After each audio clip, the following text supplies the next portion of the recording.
Vous écoutez Europe 1, il est 11h30. Le journal de la santé avec Anne Le Gall. À la une de l'actualité, la consommation de drogue chez les seniors augmente. Nous entendrons le témoignage de Georges, 67 ans. La ville la plus polluée n'est pas Paris. Les particules fines nuisent plus à la santé dans 6 autres villes françaises. Et puis le fauteuil roulant dernière génération est en vedette aujourd'hui au salon de Las Vegas. C'est une innovation française. Mais qu'est-ce que c'est que cette histoire? Les spécialistes de drogue s'alarment de la consommation chez les plus de 65 ans. Et oui, plusieurs études montrent une hausse des hospitalisations de personnes accros, personnes âgées en général, nous explique Mélanie Gomez. Il y a 2 types de consommateurs. Il y a 2 profils, ceux qui se mettent à consommer sur le tard parce qu'ils dépriment par exemple une fois à la retraite ou après le décès de leur conjoint. Et puis il y a la génération de 68 ards qui a vieilli.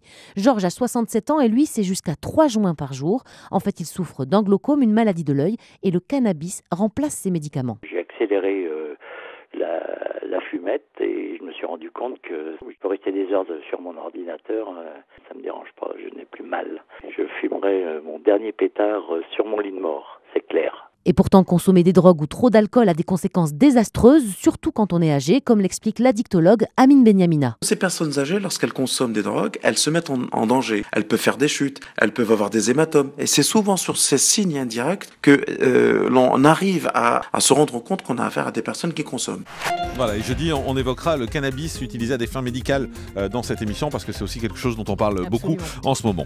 Le chômage semble augmenter, le nombre de suicides en France. Et oui, si l'on regarde les chiffres, près de 600 suicides pourraient être attribués à la hausse du chômage observé en France entre 2008 et 2010. C'est ce qui ressort d'une étude de chercheurs français de l'INSERM et de l'Institut national de la santé.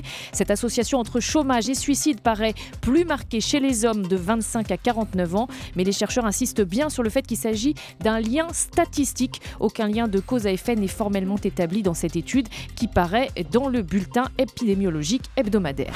Il faut lutter contre les particules fines en ville, nous dit l'Institut de veille sanitaire. Oui, cette pollution provoquée par les moteurs diesel, les cheminées d'usine ou le chauffage urbain peut entraîner des accidents vasculaires, des crises cardiaques, des ruptures d'anévrisme.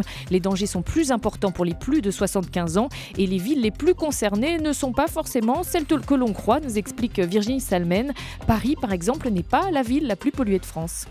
Si on fait un classement dans l'ordre, c'est Marseille qui est la ville française la plus polluée. Lille est 2e, Lyon 3e, suivi donc de Nice puis Grenoble 5e.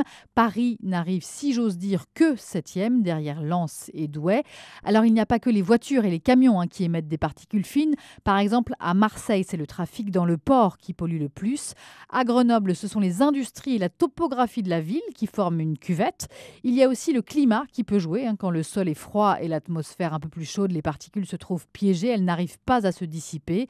La seule bonne élève de ce classement, finalement, c'est Dijon, l'unique ville qui respecte les seuils de l'Organisation mondiale de la santé, selon le palmarès de cette étude. Voilà, Dijon championne, ne pleurez pas Jean-Marc, Marseille la plus polluée. Oui, mais c'est pas grave, on a tellement d'autres qualités. Les céréales complètes sont bonnes pour le cœur. Oui, consommer 28 grammes de céréales complètes chaque jour, pain, riz ou pâtes, réduirait de 9% les risques de décès par maladie cardiovasculaire. C'est ce qu'ont établi des chercheurs de Harvard après avoir étudié les habitudes alimentaires de plus de 100 000 Américains en bonne santé. Docteur Cohen. On va savoir qui a payé l'étude, parce que c'est comme 2,5 g de chocolat qui améliore l'hypertension artérielle, le brocoli qui empêche d'avoir le cancer. Ça, vous n'y croyez pas? Non, c'est fini ce temps-là. C'est pas nouveau l'histoire des céréales complètes. Ça a été, on a considéré que ça n'avait pas tellement de valeur. Bon, tant pis pour les chercheurs de Harvard. Exactement. Ouais, nous, on a le Docteur Cohen, c'est beaucoup mieux. Un fauteuil roulant dernière génération présenté au salon de Las Vegas. Il est baptisé Mobiligo et il est présenté aujourd'hui au salon de l'électronique grand public aux États-Unis.